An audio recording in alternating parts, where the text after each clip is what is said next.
This is Lafarge Lake, the largest free Christmas lights display in Metro Vancouver. It is located in Coquitlam, a suburb in Metro Vancouver. The annual Lights Festival features over 100,000 twinkling lights. However, the question is, should a small city like Coquitlam invest in a large-scale lights festival such as Lights at Lafarge? And is it really worth it? Hello everyone, my name is William and welcome back to the Investment Club. And today, along with Ethan, Harry, Nathan, Oliver, and Brian, yes, I got that. We're going to be talking about government expenditures of Coquitlam and government investment in particular. So, on the other day, I was actually walking in Lafarge Lake. They have every single year they have these lights, Christmas lights around the lake. And this year there's a lot of lights, like more than last year, double the amount from last year. So our line of inquiry is it worth it for Coquitlam to spend? What implications could it have on Coquitlam as a whole? Yeah. Because the government has a fixed budget, obviously. Yes. And the allocation of this money can go towards a bunch of things. Mm-hmm. Public parks and infrastructure being kind of one of those areas. I'm not sure exactly where the lights would fit in. My guess is that the idea is to attract more tourists, maybe local tourists who want to see the lights, and maybe possibly boosting the Coquitlam's economy. But just how well does that work? Is this a advantage for the city, or is it misallocated resources? Mm-hmm. What do you guys think? Okay, so I personally think that it's a wonderful allocation of resources, as by having lights, there's more incentive to go out and exercise, and by improving the health of the citizens, you improve the quality of resources. So I believe this in turn creates a positive externality that would be beneficial for the Coquitlam economy. Okay, but is this significant enough? Lights are going to be on at night, right? Mm-hmm. Who will be running at night? And does this make more people exercise at night? And if more people do exercise at night, will that significantly help the economy? Because I think what you're saying, it makes sense in theory, but is it actually that significant? Well, I think it also encourages people to get together with their family and maybe spend some time together, which may improve their mental health and well-being. And then additionally, I believe that this can also stimulate the economy as well, because people may travel there more often to see the lights, and also maybe if they're hungry from walking, they would eat at a local restaurant. But okay, so that's a good point. But around the lake, all there was 3 food trucks. So let me ask you a question, right? We looked on their budget, the city Coquitlam, their budget. They spend probably 37 million, somewhere around that range on parks. Now we don't know how much dollars they spend on Christmas lights. I would expect that it's a percentage of that, but it is a lot of money. But do you think what they get out of it is more than they put in the cost? Do you think that is true?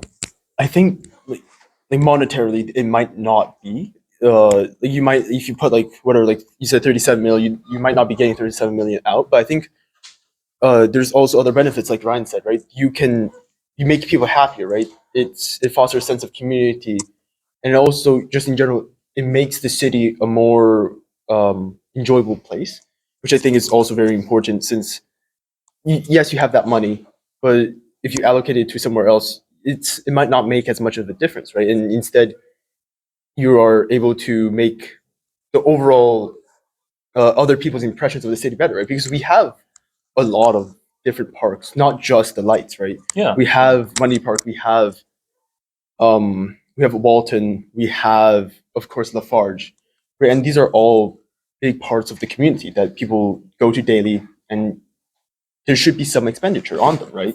So that's my thoughts. It's just kind of, yes, it's a lot of money.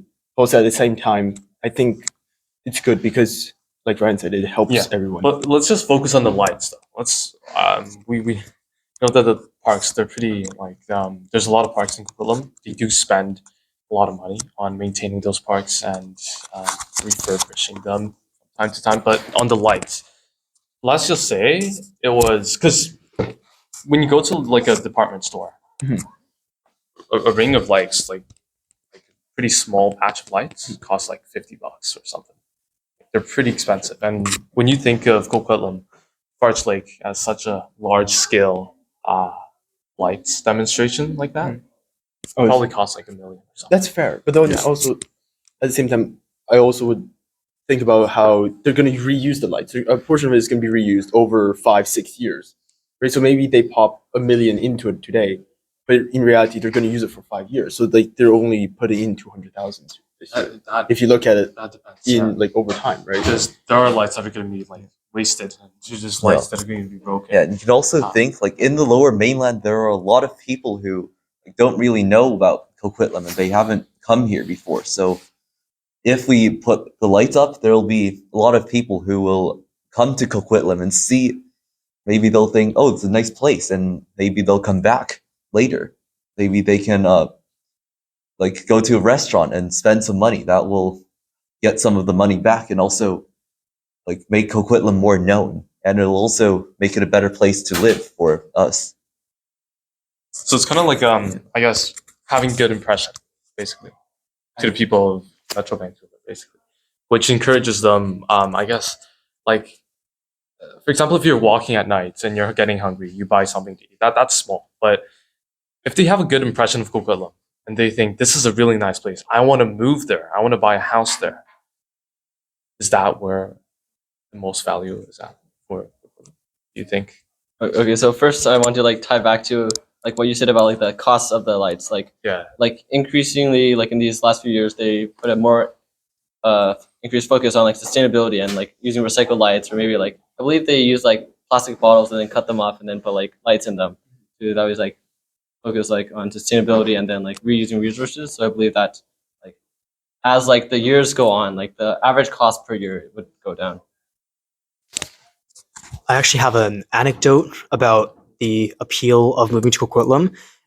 My family moved to Coquitlam from Richmond when I was 5, partially because of Coquitlam's reputation as a city with beautiful night lights, or like how to say it, like I think the lights at Lafarge were probably an attraction back then as well. And Yes. since then, the city has developed much more like light infrastructure. So this evidently is a appeal for people who want to move here and contribute to the economy. And if we keep growing Coquitlam's economy, then this might be a worthwhile investment, because it does definitely attract people to move here, as you can see with my case. And also Lafarge Lake is becoming. I mean, it has always been like near the city center, near the Coquitlam Mall, right? But with development right now, right, with Lafarge Lake becoming bigger and like more grandiose, I think it also provides a more of a basis for development of more commercial districts, or an expansion of the commercial districts around it, just so that there would be more income flowing in that specific area, right? Because, like you said, there was only 3 food trucks, but right now, if you walk another 5 minutes, maybe you get to the area near Henderson where there's multiple shops that all sell food. There's sell nightlife there. Right. Yeah. So I think it is also yeah. making. I believe this Lights Out Lafarge has been a tradition, an annual tradition of Coquitlam for like 2 decades or something. I'm pretty sure. I'll have to fact check that, but it's been a long time. It's a tradition, annual tradition, that has set a reputation for Coquitlam, and it's yeah, people go there every single year to enjoy the lights with their family, and it's really known in the community. Yeah. We can see that the commercial districts have been expanding over the years. It used to be mostly concentrated in the Coquitlam Mall area, but recently, as in like the past few years, there have been new shops opening all around, like is it Pine Tree and the High Street, you know, that kind of area. Yeah, the There's city been- center. Yes, around the city center area, like shops have been springing up, and it's plausible that these can continue to expand, you know, around the city if there's more people moving here and creating the demand for these small businesses. So Oliver was just talking about this expansion. I just remembered something we're learning about more geographically, of course, but it's this evolution of malls, right? Malls used to be a huge source of shopping, and you would just go there for leisure. But nowadays, it's becoming more and more decrepit and less populated because we're just doing online shopping. We don't really necessarily need to go to a mall, and so malls are now draining more money instead of actually like becoming like big commercial centers. And so I think this government spending into parks, into alternative areas, could also be helping a transition from a mall centralized for expenditures into entertainment, right? You have a park and they have some shops for food and then maybe a few other little shops. Right. So I think it's also interesting to consider that potentially this is also their way of transitioning away from a method of city planning that's no longer is as viable as before. Yeah, and I think that this was especially prominent, like the mall that we have, right? Like at the town center is a really good example. So like Coquitlam Center, like the malls, in the past, I'd say like 3 years, it has not been doing so well. Like I know that personally, like I've gone like used to be like over the summer or something, you know, I'd go there in my free time or something, and almost every single time, like when you're walking down there, there's at least a couple stores that were either like, you know, closed or they weren't open for that day, or they were just like completely like shut down, and like new stores were just trying to pop up and like trying to kind of like take over the area. And like I feel like that most of the stores there was like most of the small stores are starting to like, you know, slowly like creep away. And I've like noticed that like now, like even among like my social group, like our family group, like we go down, like the stores that we go to wouldn't be near the mall anymore. They'd be like, you know, more in like other areas, maybe like perhaps like a little bit closer to Henderson, or maybe like, you know, somewhere like on like creeping, yeah, on the outside, right, on the streets. And less of us are like going into the mall to actually shop anymore, because like, you know, in my opinion, I think like the only ones that are big left there are like mostly the clothing shops and everything. But you can most of like, I don't know, my parents, they would usually do their shopping online now, right? So again, to bring up like Nathan's point, like most of the shopping and everything you buy now is mostly online. So these like the idea, I guess, of a mall with all those shops like clustered together is kind of slowly dying out, because the fact that you can just get it from your, like you just do it online, just get it shipped to you. You don't have to go anywhere anymore. Brick and mortar is slowly dying. Yeah, so like the idea of like efficiency, because you're going to a mall where it has everything, or you might as well just do it online where you can just sit at home. Yeah, which ties back to, I guess, the origin of this question, right? Our line of inquiry, as you said. It's, of course, we're talking about lights, but also, thank you. It's also partially, our question is government investment into these sectors that on the face value, it just looks pretty, right? It just looks pretty. It just, oh, is that, oh, that's nice. But like, is there a deeper plan behind it, right? Is there any purpose? Because a lot of times I think we would walk down the street and see, oh, look, they're putting like blue lights there now. That's pretty. Anyways, and just keep it going. And we might think, oh, they're spending our tax money. Well, that's stupid. But there's also the consideration is we are living in like a changing world, especially in terms of how we interact with our city. Yeah. And so these are all possibilities for how they want to develop the city going forwards, right? Because like, for example, Metro Town is going to be gone in the next 30 years or so. They're going to replace it with an area much like, what's the area? Brentwood. Brentwood, yeah. Because they find that malls are no longer efficient, right? And so Lafarge could be taking over, for example. And this is the type of investment that they're doing to setting it up to become the next center. Yeah. And so like when the city planners of Coquitlam are thinking of like, oh, how much we should invest in lights this year, they're also thinking about like not this year, but 5 years down the road, 10 years down the road, 20 years down the road, right? Yeah. So not necessarily as of right now, they don't, for example, if they put 2 million into these lights, they're not going to get 2 million necessarily back, but they might see an increase in another sector. For example, real estate or housing, private investment shops. Yeah, a few years down the road. Yeah, you can see that this is working. So I remember a couple of years ago, like maybe 6, 7 years ago, when you go to the lights, there wouldn't be that many people. There'd be some people, but like not that many. But like now, like I just went there last week and it was like completely filled, crowded with people. And like there were some food trucks, like you said, Yeah. and like there are really long lines at all the food trucks. So, and definitely the like shops and restaurants like closer to the city center would also be really full with people. So you can see that this plan is like actually working, and it's this we're starting to like move away from like an enclosed mall and like out into like an entire area full of shops. And it also adds because Lafarge Lake, there's a SkyTrain station like really close. Like the station is named Lafarge Lake. So it's also very accessible for the whole of Metro Vancouver. So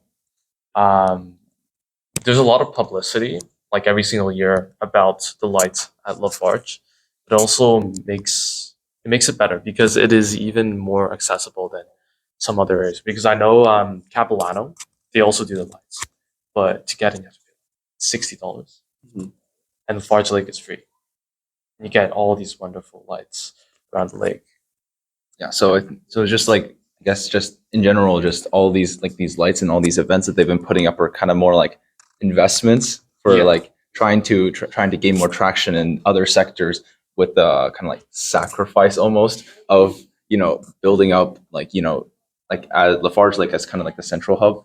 But I also think that it doesn't have to be just the lights too. Like they do a lot of events at Lafarge Lake all the time, especially like which one was it? Like Canada Day. I don't know about you guys, but Yeah. Canada Day, Yeah. we would try to see the fireworks. Like I think in the entire town center was completely like stopped. Like traffic was, you couldn't get into the lake. Yeah. Like people were running across the street trying to get there before like the fireworks ended. All the cars were kind of just parked in place, and it was pretty crazy. It's Yeah. pretty crazy. Yeah, and I think that just kind of more adds up to that like hype that Lafarge Lake would be like this really good central location to start developing in all these like different areas. Yeah, all these major events, right? Yeah. They're held at Lafarge Lake. Yeah. Yeah, certainly. I think Lafarge Lake is probably one of the hotspots of Coquitlam. It's probably one of its main attractions, right? On Canada Day, I still remember it was completely packed. There was no room to move. Could not traverse the paths whatsoever. Very evidently, it's working if it's trying to get people to congregate in that area. But I think the question is, out of all the things that the city could spend money on, are they doing the right thing by investing so much into the lights and the tourist industry in Coquitlam? Oh, now I have the mic. I think, yeah, I agree with Oliver's. Like, I think that's like the natural progression, right? We seem all pretty on board with the idea that yes, this investment for the future or whatever is good, but also at the same time, is there an alternative? Is this the only thing? Is this exactly what we want to, or the city plans are going for, right? And is this what our money really wants to go towards? Is like lights and tourism, right? And of course, since we're discussing this, I suppose we should also bring up some negatives, right? Of course, I think the most basic or most prevalent would be, well, we can just spend the money on this, or we can spend it on that. Right? That's Right. And so, it makes sense, right? You look at it, it's a pretty simple idea, right? More money here, less More- money elsewhere. right? Yeah. And more money here, better it is. But also at the same time, when I consider that, I hit the issue of, sure, let's say we put you said 33 million, or how much do you? Into parks and parks and recreation. Right, you take that much. Let's just say you cut it in half. Let's just go really crazy. We cut that in half. We apply it elsewhere. There's like 5, 6 other sectors, right? And so at that point, is like 1 or 2 million really that effective? Is that the best place to put that to use? Because I doubt that money going into a sector would always be a linear curve or exponential, just going Yeah. The more money you put in, the better it is, all like permanently, right? You're gonna hit a plateau somewhere, I think. And does the 1 or 2 million, is that still really doing the job? Is that really impactful on the overall sector, right? Because I think we're gonna hit that plateau, and then 1 or 2 million doesn't really matter. Yes, it's a huge amount of money, but in the grand scheme of things, I think it's not going to matter as much.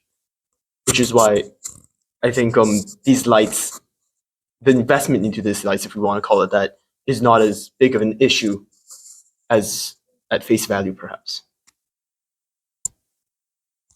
Yeah, so like adding to Nathan's point, this is basically just like the law of diminished marginal utility. So, for example, let's just say you buy a Big Mac, right? Let's just say it provides like $5 of value to you, and then your second Big Mac will be like less value because you already had your first Big Mac, and up to a point there will be like you will receive a negative value from the Big Mac because you're like way too full. You're throwing up. So like, so basically, like it's most optimal to try to like diversify your expenditures like for the city budget. So like maybe like instead of Lafarge Lake, maybe they could like spend some money on like other parks, especially like ones like maybe further from the city center to like distribute like spending. And tying back to like Lafarge Lake, I think the biggest issue is like the parking. Like I think that's what dissuaded people the most. Or like there's a lot of people there, and like before like there wasn't as much people, so there was not as because of the need for parking. But now like it's paid parking, but then that may like discourage people from going there, and instead opt for another option. I believe that like parking is like the main bottleneck that should be solved. But there is transit though. Yeah. Right. There is As far transit. as like accessibility goes, Lafarge Lake is hardly that bad because they have the SkyTrain obviously, and like 4 bus routes pass it. So for anyone who takes transit, it should be pretty easy to get there. Yeah.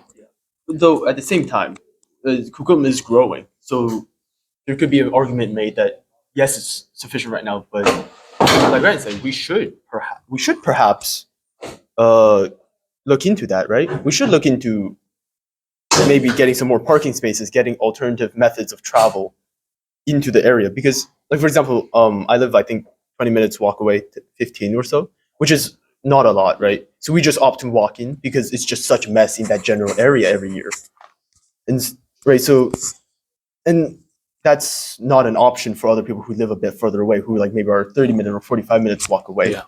and then they will have to take SkyTrain maybe or find other places to park, which would be an annoyance or a stressor for the general area, right? Mhm.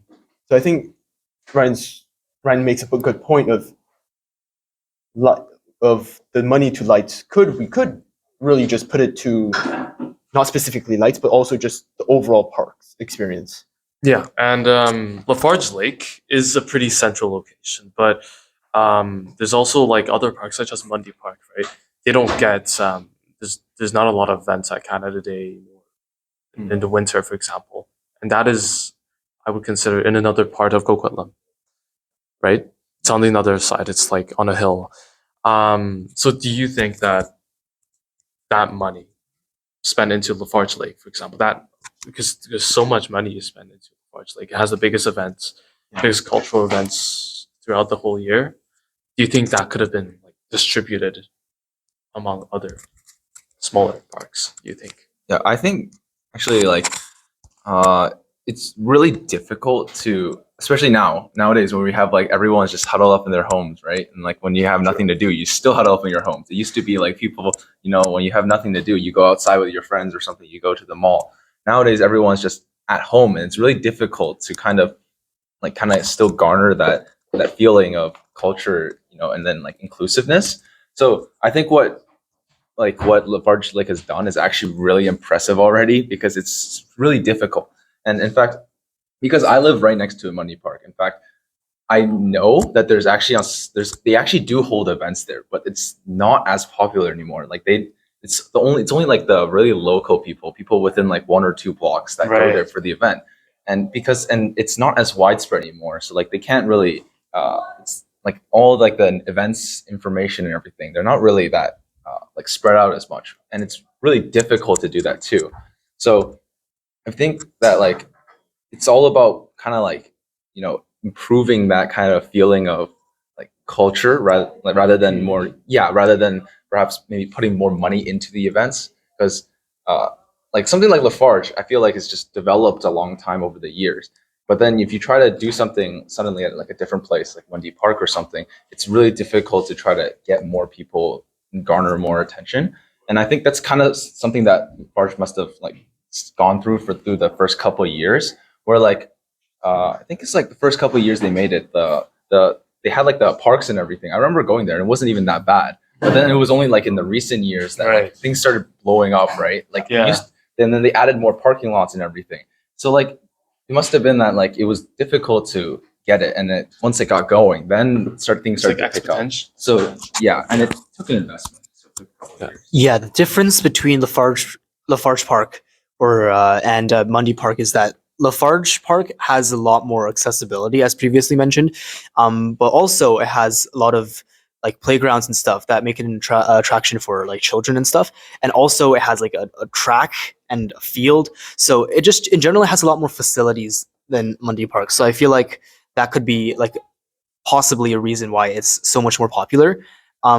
However, I do think it's in the sector of Coquitlam, because Coquitlam is basically like an hourglass. It has two main sectors. It's in the one that's less populated, actually, which actually surprised me when I first looked it up. Because yes, the one with IKEA is actually more populated, if I'm not mistaken. Even though when we think of Coquitlam Center, it's usually the other one. I could be wrong, so don't like take my word for it. But it's just interesting that they have all these facilities that make it more attractive for people to be there. And so I think we can expect some good things to come out of that in terms of the economy locally. I mean, I guess. Yeah, do you want to go first? Oh, yeah. So, like what you said about the hourglass, there are actually is more people in like the one Mundy Park than the one where Lafarge is. But like the city center is in where Lafarge is, like all the towers, and like that's just where everything is. So meanwhile, like Mundy Park is like surrounded by just a normal neighborhood. It's not really a center. So that could like explain why Lafarge Town Center Park has quite a lot more things than the other parks. It's just located more centrally. And what I wanted to bring up, that is true. But if you think about our part, well, not our part, but the part of Coquitlam with Lafarge Lake, there's a lot more new developments, I feel like.